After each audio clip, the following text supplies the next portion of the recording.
So, So, 3 years. I know, right? Well, I'm totally ready. you ready to be a dad? I have directed a lot of network television, and there are immense shackles on the language and the content, as there should be, because, I mean, kids turn it on and they watch it, and, you know, parents don't need to, you know, they don't need to be explaining to their child stuff that, you know, that shows up in Modern Family. But when the rating is R-rated, I honestly believe that the greatest comedy happens when people are speaking freely and are able to describe things honestly. I mean, if you hear sex stories or bedwetting stories or just date stories that turned into sex stories, that turned into bedwetting stories, whatever they are, they're funniest when the details are honest and when the teller of those stories is eloquent. And so I've always felt like, you know, Broken Lizard movies, we just, you know, if you're going to come see our movie, you're gonna see the purest version of the joke that we intended. We're never actually trying to shock anybody. We're just trying to put in scenes that fit the movie.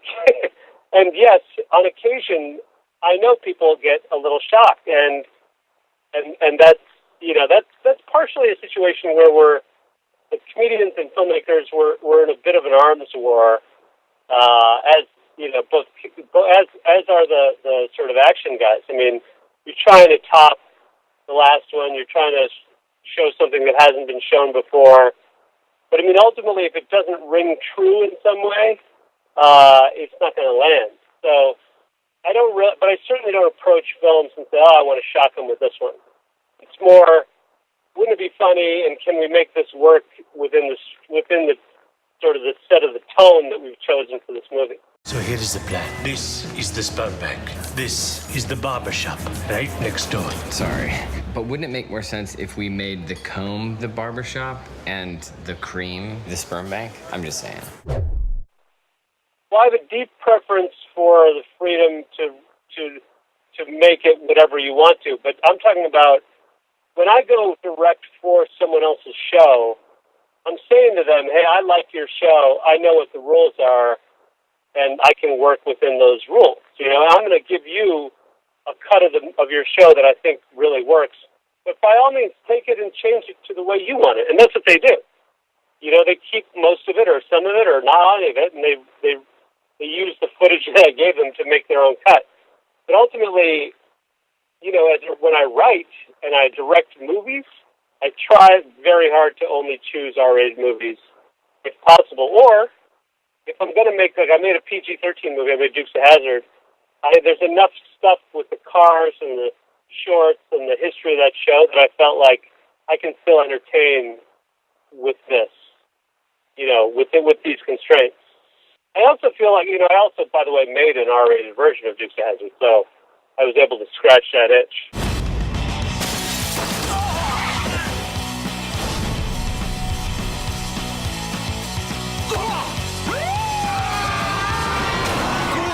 Okay. Everybody cool off!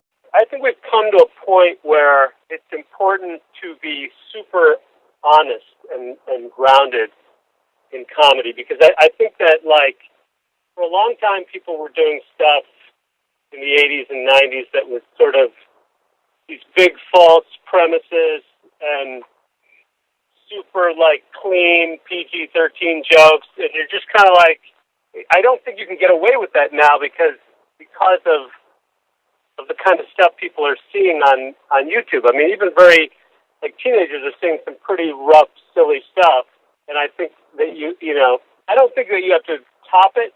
I think ultimately it's still a situation where if you put good actors who audiences want to see, and then you're really honest and smart about it, I think you can still make movies that people are into. Because ultimately, when you turn off the lights and you sit in a room and watch a movie, you still do disappear into the movie. I mean, whether it's a theater or on video, you still do fall for the, you know, if it's done well, you still believe in the moment. You know, you're like, I'm hearing a story. And everybody still loves a good story, regardless of the internet.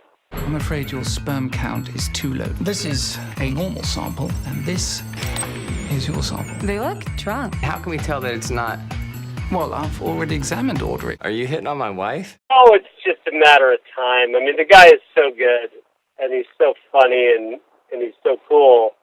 He'll have his moment. I mean, it's just, you know, the reality of Hollywood is that the reason people become stars is because they end up in movies that did well.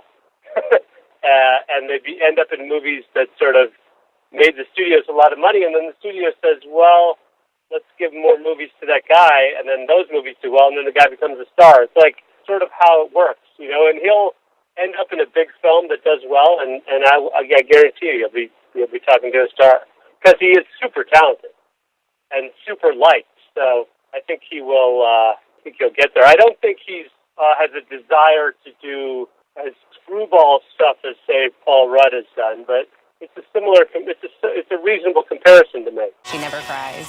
I've heard that about those babies. I heard they're also really musical. Well, I already got her a violin. She doesn't even have fingers yet.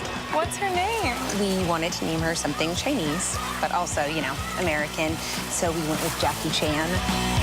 I got married, and my wife hates violence in movies, and so she dragged me to all these chick flicks in a row, like Jules and Julia, Devil Wears Prada, and look, I love Devil Wears Prada, and some of those other films I understood and I liked them too, but they were super female films, and I said to myself, I'm going to make a movie that guys and girls can go to on a Friday night and both be happy, and that was the goal. And I think, you know, for sure, we give guys this sort of Broken Lizard sort of level of stuff that we do, but I wanted to make the relationship really grounded, and that's why I chose Paul and Olivia to sort of do that.